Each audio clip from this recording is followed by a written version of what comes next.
심은 대로 거두리라. 갈라디아서 6장 6절에서 9절. 가르침을 받는 자는 말씀을 가르치는 자와 모든 좋은 것을 함께하라. 스스로 속이지 말라. 하나님은 업신여김을 받지 아니하시나니 사람이 무엇으로 심든지 그대로 거두리라. 자기의 육체를 위하여 심는 자는 육체로부터 썩어질 것을 거두고 성령을 위하여 심는 자는 성령으로부터 영생을 거두리라. 우리가 선을 행하되 낙심하지 말지니 포기하지 아니하면 때가 이름에 거두리라. 농부가 콩을 심으면 콩을 거두고 팥을 심으면 팥을 거둔다는 것은 하나님의 법칙입니다. 인간도 선을 심으면 선을 거두게 되고 악을 심으면 재앙이 파도같이 밀려오는 것을 보게 됩니다. 중국의 유학자 공자 선생님도 적선지가 필류여경이라고 말하고 있습니다. 선을 쌓는 집에는 경사가 반드시 찾아옵니다. 우리는 우리 자손들을 위하여 인류의 덕이 되는 삶을 살아야겠습니다. 한 가정에서도 부모가 심어놓은 가실나무의 열매를 자손만대가 따먹게 됩니다. 좋은 열매 맺는 나무를 많이 심으시는 여러분 되시기를 바랍니다. 자손들이 기필코 좋은 열매를 따먹게 됩니다. 나라도 마찬가지입니다. 어려운 나라를 도와주는 나라가 한결같이 잘 사는 모습을 보게 됩니다. 전쟁을 좋아하고 온갖 무기를 만들어 파는 나라를 보게 되는데 이 나라들은 한결같이 망하는 모습을 보게 됩니다. 오늘 성경 본문 말씀 구절에 우리가 선을 행하되 낙심하지 말지니 포기하지 아니하면 때가 이름에 거두리라고 말씀하십니다. 나무도 꽃이 피고 시간이 지나야 열매가 열리듯이 선을 심고 그 다음 날 열매가 없다고 낙심해서는 안 됩니다. 모두가 결실할 때가 있는 것입니다. 지금부터 선을 심고 큰 열매 거둔 예화를 말씀드리겠습니다. 예화 1. 영국의 유명한 처칠 수상이 어린 시절 조부를 따라 수영을 하게 됩니다. 그런데 갑자기 깊은 물에 빠져 사경을 헤매게 되었습니다. 지나가던 청년 후레민군이 옷을 벗고 뛰어들어 처칠 어린이를 구하게 됩니다.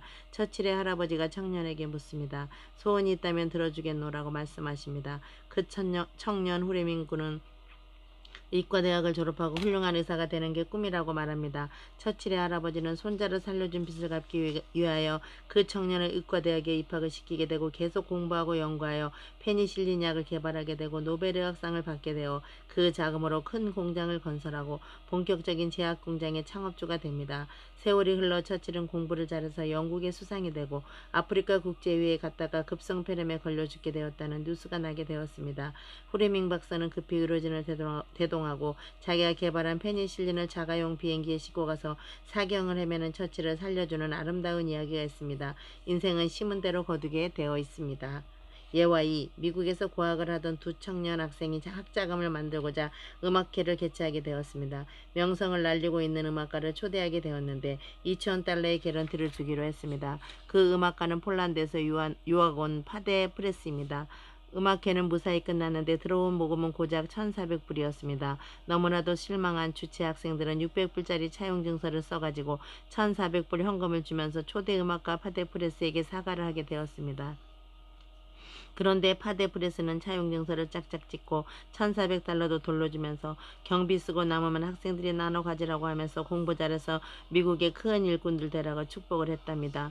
명성이 높은 음악가의 무료 공연이 얼마나 아름다운 모습입니까? 세월이 흘러 음악가 파데프레스는 폴란드의 총리가 되었는데 흉년이 들어 전 국민이 굶어 죽게 되었고 급기야는 부자나라 미국 대통령에 도와달라는 전문을 보내게 되었고 미국 대통령은 큰 배에 잉여 농산물을 잔뜩 실어서 폴란드 총리 앞으로 보내게 됩니다. 총리는 양곡을 풀어 전 국민을 먹여 살리게 되고 너무 감사해서 미국 대통령에게 전화로 인사를 하게 됩니다. 폴란드 총리가 이 은혜를 어떻게 갚아야 하나요? 너무 감사합니다라고 미국 대통령에게 전화로 말했습니다.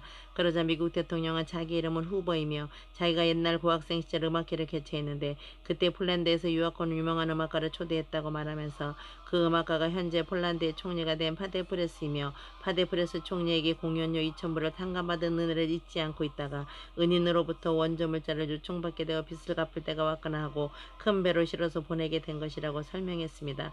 파데프레스가 무료 공연으로 도와준 그 고학생이 미국 대통령이 된 것을 꿈에도 생각하지 못했다가 역사적인 장면이 연출된 것입니다. 미국 후보 대통령은 전화로 폴란드 파데프레스 총리에게 말했습니다.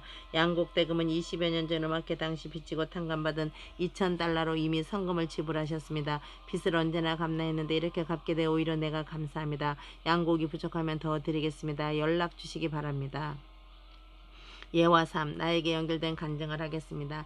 기아대책본부에서 우리 부부는 선교사 교육을 마치고 서아프리카 시에라리온 선교사로 파송을 받고 출국 준비를 하게 되어 새벽 예배 나가서 열심히 기도를 했습니다.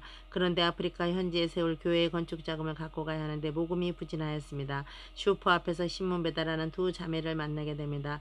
나는 아침 공복에 우유를 마시는 습관이 있어 한 병을 마시고 나서 두 자매에게 한 병씩을 사서 마시라고 약간의 용돈을 주었습니다.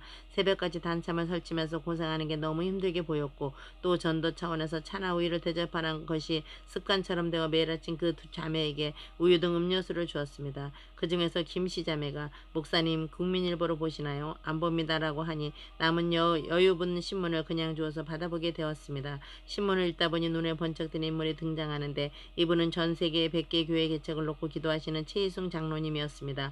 즉시 교회를 전화해서 장로님의 휴대전화번호를 알아내어 최희숙 장로님께 전화했더니 KO라고 하여 만나 뵈었는데 그때 주신 후원금으로 서아프리카 시에라온의 2개 처소의 교회를 신축하여 교회와 초등학교를 쓰게 되었고 지금 여러 나라의 16번째 교회 개척을 준비하게 된 계기였습니다. 우유 10팩을 심었더니 수십 개의 교회 개척의 역사로 열매로 맺어지고 있음을 하나님께 감사를 드리고 있습니다. 사랑하는 성도 여러분, 농부는 평생을 떼약볕에서 피땀을 흘리며 땅을 갈고 씨를 뿌립니다. 봄, 여름, 가을에 비가 오나 바람이 부나 손과 발이 부르트고 허리가 휠 정도로 눈물겨운 수고를 하고 가을에 알곡을 거둡니다. 풍성한 알곡을 출수하면서 농사 지을 때의 고통은 모두 사라지고 기쁨이 충만하게 됩니다. 시편 120편 126편 5절에서 1절 눈물을 흘리며 씨를 뿌리는 자는 기쁨으로 거두리로다. 울며 씨를 뿌리러 나가는 자는 반드시 기쁨으로 그 곡식단을 가지고 돌아오리라. 우리는 심은 대로 거두게 됩니다. 믿음의 좋은 씨를 많이 심어서 성령의 풍성한 열매를 거두시기 바랍니다. 아멘.